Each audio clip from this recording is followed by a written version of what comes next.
So what I'd like to do now is actually give you some information on how to actually use this lead follow technique. It's just an exercise, and probably one of the foremost teachers on movement in the United States is Lynn Ferguson. She's going to actually be helping me with this. So I'd like to bring out Lynn Ferguson. How you doing? Fine. And what Lynn is going to do is she's actually just going to put herself into Dancer's frame right here. And what we're going to do now is just take our hands at the connection point of the frame. And I'm going to actually just apply pressure. Again, this is just an exercise so you get the feel of it. And I'm going to actually just apply pressure, and all we're going to do is walk. We're not actually leading the timing of hustle. But this way you can get a sense of that connection to frame, where the woman is holding her frame from the shoulders and the elbow, and what I'm doing is making the connection here.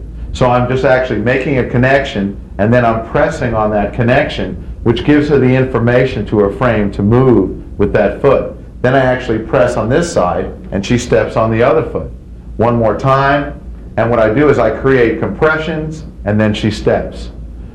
Again, this is not overpowering. What we want to do is guide the women. So don't try and feel it like some rough thing. It's a very sensitive thing. Women don't need a lot of force to get them to move. So now that she's actually stepped back, what we want to do is kind of leverage her forward. So all we're going to do is create the connection here at this point where I'm pointing at my thumb, and then she'll know to take that step. And I've actually leveraged her not by pulling her, but by actually stepping back with my body. So my frame in position in front of me actually leverages her forward. Notice how we've consolidated all of our movement. And now I'm pulling her back, and we've leveraged forward. And the reason why she hasn't stepped on that foot is I haven't leveraged her forward.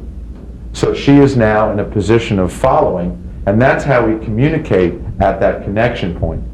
What we want to do now is show you just some of the connections in the other movements that we did, and we're going to do that in just a second.